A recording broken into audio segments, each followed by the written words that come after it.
বাঙালির ভ্রমণ তালিকায় পুরী তো থাকবেই, আর নতুন বছরে দুদিনের জন্য ঘুরে আসার মতো জায়গাও হলো কিন্তু পুরী। এক রাত দুদিনে কিভাবে ঘুরবেন, কি কি দেখবেন, কি কি করবেন, এই সব কিছু রয়েছে আজকের ভিডিওতে। তাই ভিডিওটা পুরোটা দেখুন, আশা করছি ভালো লাগবে এবং সাহায্যমূলক হবে। আর ভিডিওটা ভালো লাগলে একটা লাইক করে দেবেন এবং বন্ধুদের সাথে শেয়ার করে নেবেন। প্রথম দিন রাতে হাওড়া বা শালিমার থেকে ট্রেন ধরে নিন পুরীর জন্য। আমি পুরী গিয়েছিলাম 12895 শালিমার পুরী সুপারফাস্ট এক্সপ্রেসে চেপে। এই ট্রেনটি শুধুমাত্র শুক্রবার করেই চলে এবং এই ট্রেনে স্লিপার ক্লাসের ভাড়া হলো 340 টাকা। আপনারা চাইলে হাওড়া থেকে হাওড়া পুরী সুপারফাস্ট এক্সপ্রেসে চেপেও আসতে পারেন। সকালবেলা ট্রেন থেকে নেমে পুরী স্টেশনের বাইরে দিয়ে একটা অটো করে চলে যান স্বর্গদ্বার বিচে। অটো ভাড়া 130 টাকা নেবে, আর বেশি বললে একটু দামাদামি করে নেবেন। স্বর্গদ্বার বিচে পৌঁছে ওর আশেপাশে আপনার বাজেটের মধ্যে একটি হোটেল নিয়ে নেবেন। আপনি যদি সি ফেসিং হোটেল নিতে চান তাহলে আপনার হোটেল ভাড়া পড়বে 2,500 থেকে 3,000 টাকা পার নাইট।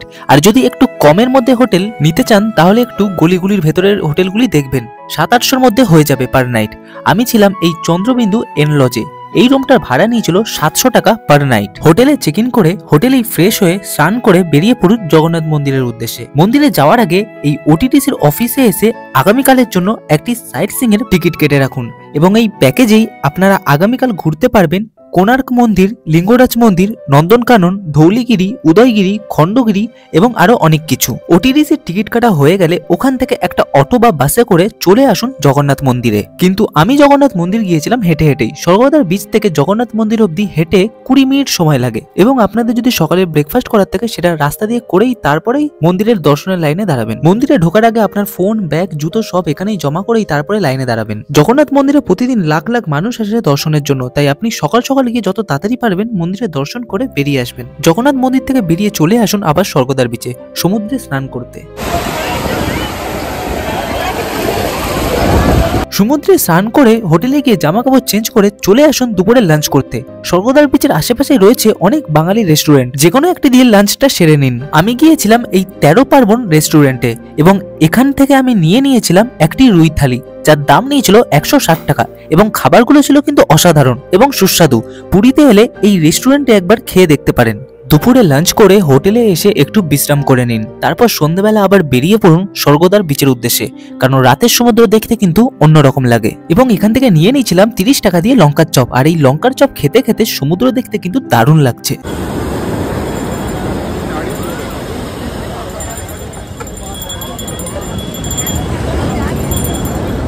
তারপর চলে গিয়েছিলাম সমুদ্র আরতি দেখতে। প্রতিদিন সন্ধ্যে 6:30টায় এই সমুদ্র আরতি স্বর্গদ্বার বিচে হয়।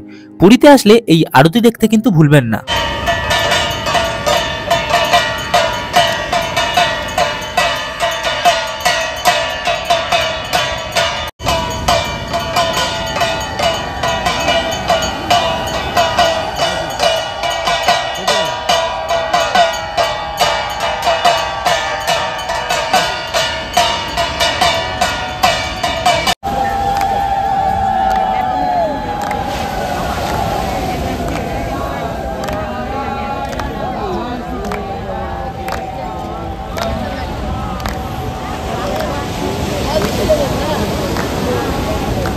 সমুদ্র আরতি দেখা হয়ে গেলে চলে আসুন স্বর্গদ্বার বিচে যেই মার্কেটটি বসে ওই মার্কেটে। আপনাদের কারো যদি কেনাকাটার থাকে বা কারো জন্য গিফট বা কিছু নেওয়ার থাকে তো এখান থেকেই নিয়ে নেবেন।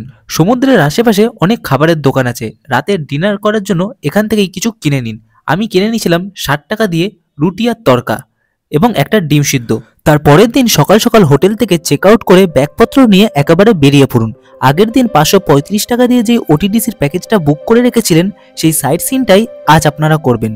এই ওটিটিসির বাস পুরীর প্রান্তনিবাস থেকে সকাল 6:30টায় ছাড়ে, তো তার আগেই প্রান্তনিবাসে পৌঁছানোর চেষ্টা করবেন। গোল্ডেন বিচ থেকে প্রান্তনিবাস যাওয়ার জন্য শেয়ারের অটো পাওয়া যায়, আমিও চলে গেছিলাম এই অটোতেই। ভাড়া নিয়েছিল 30 টাকা। প্রান্তনিবাস পৌঁছে গাইডকে টিকিট দেখিয়ে আপনার সিটে গিয়ে বসে পড়ুন। এই ওটিটিসির বাসে একজন গাইডও থাকবেন যিনি আপনাকে সব রকম ইনফরমেশন দেবেন এবং ওটিটিসির বাসে ওঠার পর 345 টাকা গাইডকেই দিয়ে দেবেন, কারণ সমস্ত স্পটগুলি এন্ট্রি ফিস, নন্দনকাননের জঙ্গল সাফারির টাকা ওটিটিসির প্যাকেজে যোগ করা থাকে না, তাই এই গাইডকে দিয়ে দেবেন, তো উনিই সব ব্যবস্থা করে দেবেন। আমরা প্রথমে গিয়েছিলাম স্যান্ড আর্ট মিউজিয়ামে। এখানে সমস্ত কিছু যা দেখছেন সব বালি দিয়ে তৈরি।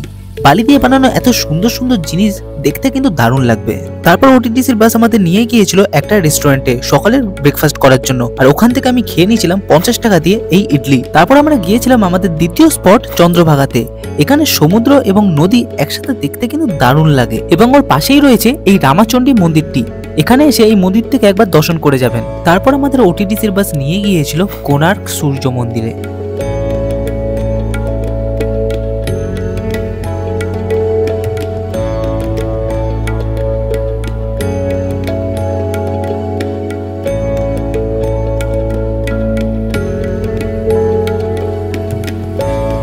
কোণার্ক মন্দিরের পরে ওটিটিসির বাস আমাদের নিয়ে গিয়েছিল ধৌলিগিরি বা ধবলগিরিতে। 1970 সালে জাপান এবং ভারতীয় সরকারের সমন্বিত চেষ্টায় এই শান্তি স্তূপটি নির্মাণ করা হয়, এবং এখানেই হয়েছিল কলিঙ্গের যুদ্ধ, এবং এই যুদ্ধে প্রায় 1.5 লাখ মানুষ মারা যায়। তার ফলে এই ধৌলিগিরির পাশে যে দয়া নদী রয়েছে সেই নদীর জল লাল হয়ে যায় মানুষের রক্তে। ধৌলিগিরির পরে আমরা গিয়েছিলাম লিঙ্গরাজ মন্দিরে। এই মন্দিরে ফোন, ক্যামেরা, জুতো কিছু অ্যালাউ নেই, তাই সবকিছু বাসেই রেখে গিয়েছিলাম মন্দির দর্শন করতে। তারপরে এসে আবার ফোন নিয়ে এলাম ভিডিও করার জন্য। এই মন্দিরে পুজো দিতে চাইলে গাইডকেই বলবেন, ওনার জানাশোনা পান্ডা বাসের কাছে এসে আপনার কাছ থেকে টাকা নিয়ে যাবে। তারপর মন্দিরে পুজো দিয়ে আপনারা যখন দর্শন করে বাসে ফিরবেন তখন পান্ডারা এসে প্রসাদ দিয়ে যাবে আপনাকে।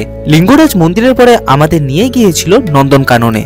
এই নন্দনকাননের ভেতরে প্লাস্টিকের ইউজ এন্ড থ্রো জলের বোতল অ্যালাউ নেই, তাও যদি নিয়ে যান তাহলে আপনাকে 50 টাকা দিয়ে একটা স্ট্যাম্প মারিয়ে নিয়ে যেতে হবে, এবং যখন আপনারা আবার ফিরবেন তখন ওই স্ট্যাম্পটা ফেরত দিয়ে 50 টাকাটা ফেরত নিয়ে নেবেন। এই নন্দনকাননের ভেতরে রয়েছে ওটিটিসিরই একটা রেস্টুরেন্ট। আপনারা দুপুরে লাঞ্চটা এখান থেকে সেরে নেবেন। রেস্টুরেন্টে ঢুকে আপনারা যা খাবার খেতে চান তার পেমেন্ট করে একটা স্লিপ বানিয়ে তাড়াতাড়ি একটা টেবিলে বসে যাবেন। আমি এখান থেকে নিয়ে নিয়েছিলাম 150 টাকা দিয়ে একটা ভেজ থালি, যার মধ্যে ছিল ভাত, ডাল, একটা ভাজা, একটা সবজির তরকারি আর পায়েস। খাবারটা ছিল মোটামুটি। লাঞ্চ হয়ে যাওয়ার পরে আমাদের গাইড নন্দনকাননের চিড়িয়াখানাটা ঘুরিয়ে দেখালেন।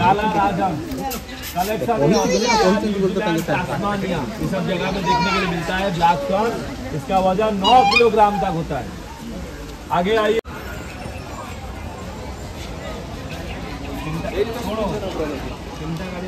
सुई उड़े पकई देखे देखिए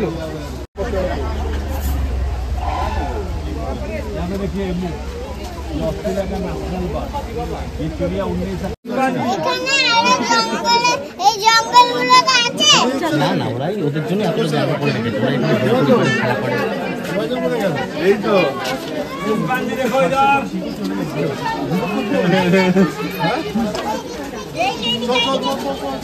इधर और ये जोड़ी रहता है, ये भी वही वेटलैंड एरिया पे देखने के लिए मिलता है। इंडिया, थाईलैंड, बांग्लादेश, पाकिस्तान, ये सब जगह पे देखने के लिए मिलता है। सारा स्क्रेप আসো। নন্দনকাননের চিড়িয়াখানা ঘুরে তারপরে আমরা এই বাসে করে চলে গিয়েছিলাম জঙ্গল সাফারিতে।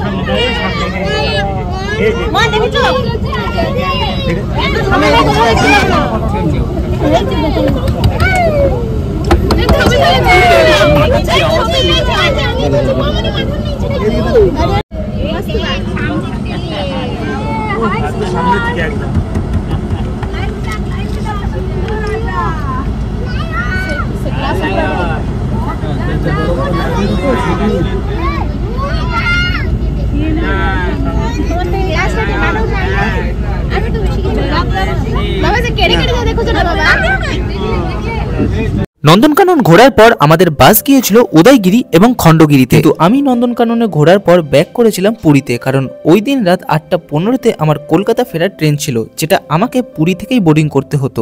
আর আমি যদি ওটিটিসির বাস করে উদয়গিরি খণ্ডগিরি ঘুরে পুরী ফিরতাম তাহলে আমার ট্রেন মিস হয়ে যেত।